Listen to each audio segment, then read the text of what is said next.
योगी आदित्यनाथ चौथे फेज के बाद अब एकदम कॉन्फिडेंस में आ गए हैं कि हम तो आएंगे ही, और वापस तो हर हाल में योगी ही आएगा।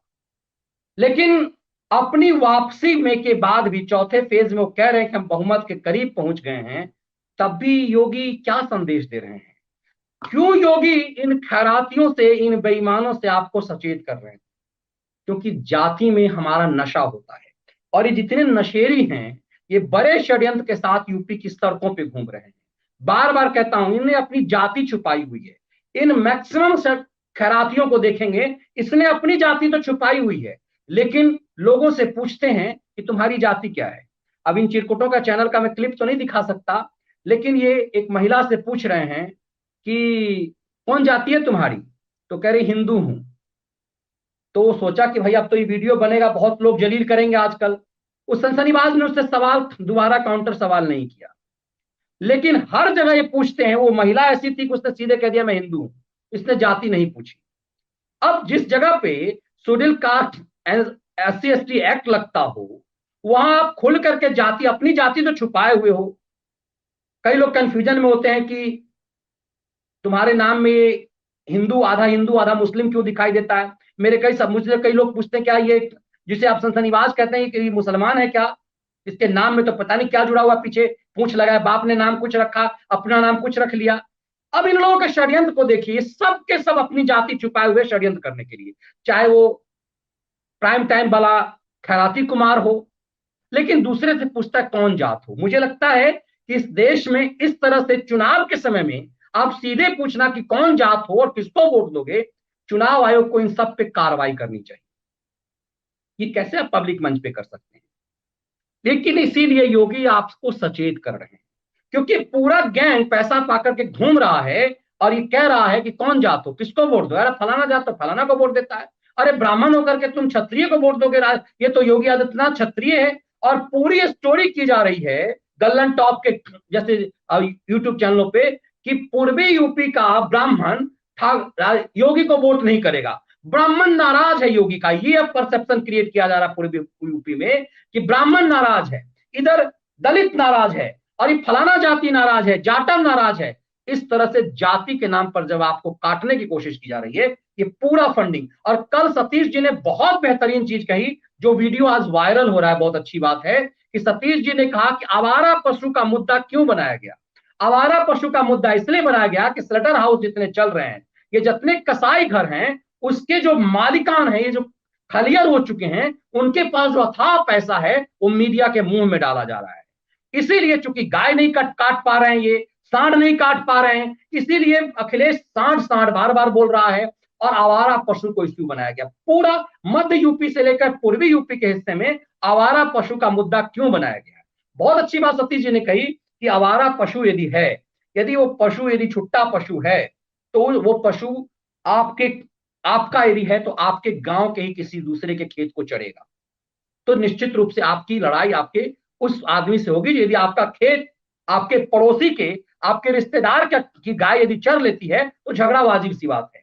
तो ये तो वहीं सलट जाएगा, ये तो वहीं सलट जाएगा। दरअसल कारण ये है कि योगी ने स्लटर हाउस बंद किए, गौकसी जो बंद कर दी, उससे ये सब के सब तिल मिलाए हुए हैं, और खुल करके तो बोल नहीं सकते कि हमें काटने की इजाजत क्यों नहीं दे रहे। इसीलिए आवारा पशु का मुद्दा बनाया गया है। योगी ने उस पर भी काम, लेकिन इसके बाद भी चूंकि इन सब षड्यंत्रों में आप फंस ना सकें, योगी ने क्या संदेश दिया है इसको उससे पहले मतदाता समझना भाइयों पड़ेगा। बहनों, अब एक बड़े निर्णय का समय आ गया है। मुझे कोई चिंता है तो केवल एक, जिन दंगाइयों और पेशेवर अपराधियों पर प्रदेश में अंकुश लगा है, वे सब अब फिर से मचल रहे हैं। वे बार बार धमकी दे रहे हैं कि जरा आने दो हमारी सरकार, सावधान रहिए। आप चूके तो न केवल 5 साल की मेहनत पर पानी फिर जाएगा, बल्कि उत्तर प्रदेश को इस बार कश्मीर, बंगाल और केरल बनते देर भी नहीं लगेगी।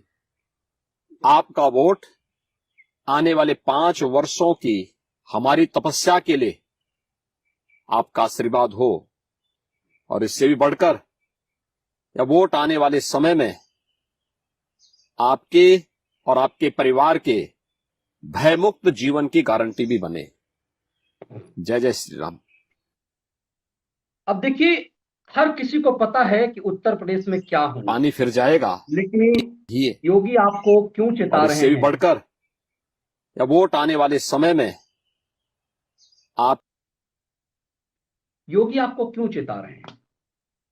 योगी क्यों कह रहे हैं कि यदि चूके तो क्या होगा? क्योंकि वो जानते हैं कि ऐसे कंडीशन में आप जातियों में बटेंगे। वो कहते हैं सबका साथ सबका विकास हमने किया, विकास सबके लिए, सुरक्षा सबके लिए, सम्मान सबके लिए, लेकिन तुष्टीकरण किसी के लिए भी नहीं। खेल तुष्टीकरण का हो रहा है। योगी ने क्यों आपको समझाया है कि यदि आप चुके तो कश्मीर और बंगाल बनने से फिर कोई नहीं रोक पाएगा। और आज जो लोग बंगाल बनने के लिए रो रहे हैं, उन्हें समझना पड़ेगा कि बंगाल कोई तुष्टीकरण के समुदाय ने नहीं बंगाल के हालात ऐसे कर दिए, आपके बीच के लोगों ने ही किया। इसीलिए वो कह रहे हैं कि बंगाल और कश्मीर बनने से रोकी। और इन खैरातियों को इसकी चिंता नहीं कि इनके आगे वाली पीढ़ी का क्या हाल होगा जो कश्मीर में हुआ। कश्मीरी पंडित भी सही कैजुअल ले रहे थे। आज देखिए, यदि रूस का प्रधानमंत्री या यूक्रेन का प्रधानमंत्री नेहरू होते तो क्या होता? कह देते कि पहाड़ का जो वहां तो तिनका भी नहीं उगता, जैसे नेहरू ने कह दिया। ले ही लिया चाइना ने तो क्या हो गया, वहां तो तिनका भी नहीं उगता। ले लिया पाकिस्तान ने तो क्या हुआ, वहां तो तिनका भी नहीं उगता। लेकिन योगी आपको बता रहे हैं इसलिए कि एक बार अटल बिहारी वाजपेयी की सरकार गई तो 10 साल क्या हुआ? अल्पमत की सरकार, 140 सीट मात्र कांग्रेस को मिली थी, लेकिन 10 साल छाती पर मूंग दला गया था और इस देश को भ्रष्टाचार के चरम तक पहुंचाया गया। इसीलिए योगी पूरा फैक्ट बता रहे हैं। योगी जानते क्या होने वाला है, लेकिन जैसे एग्जाम की आखिरी घड़ी में आप कैसे भी टॉपर हो, आपको बेस्ट परफॉर्मेंस देना पड़ता है। इसीलिए वो कह रहे हैं कि यदि आप चूके, मतलब चूकने का मतलब वो कह रहे हैं कि प्रचंड बहुमत चाहिए, क्योंकि यदि चूके तो क्या होगा, आप कल्पना नहीं कर सकते हैं कि क्या होगा। लूट का आप भी सोचिए कि यदि इस दौर में कौन है, ये डेवलपमेंट तो सबका हुआ, इसमें कोई दो मत नहीं। उत्तर प्रदेश अब आजादी के बाद से सबसे बेहतर परफॉर्मेंस कर रहा है, इसमें कोई दो मत नहीं। जो राज्य गरीब और कंगाल माना जाता था, जिस राज्य में असुरक्षा सबसे बड़ी बात थी, आज उस राज्य में यदि आप सुरक्षित महसूस कर रहे हैं, इसके कुछ तो कारण होंगे। तो क्यों खैरातियों की टीम ऐसी स्थिति लाना चाह रहा है कि असुरक्षा हो? दरअसल अल्पमत की सरकार, ये गठबंधन की सरकार इन खैरातियों की कमाई के लिए बड़ा माध्यम होता है कि कोई उस छोटा पार्टी को पकड़ लिया, कोई उस छोटा पार्टी को पकड़ लिया, कोई इसे मंत्री बनाने की पैरवी कर रहा है, कोई उधर कमाई कर रहा है, कोई उधर ट्रांसफर पोस्टिंग। लेकिन जब इस तरह की प्रचंड बहुमत की सरकार, इतना स्ट्रांग कोई नेतृत्व होता है, तो इन चिरकुटों की सुनता नहीं है। तो दरअसल इन्हें प्रिविलेज इनका खत्म हो चुका हुआ है, बार बार खत्म, इनका प्रिविलेज खत्म हो गया है। इसीलिए योगी चेतावनी दे रहे हैं, योगी समझा रहे हैं, और इस वीडियो के माध्यम से योगी ने कमोबेश यही बताने की कोशिश की।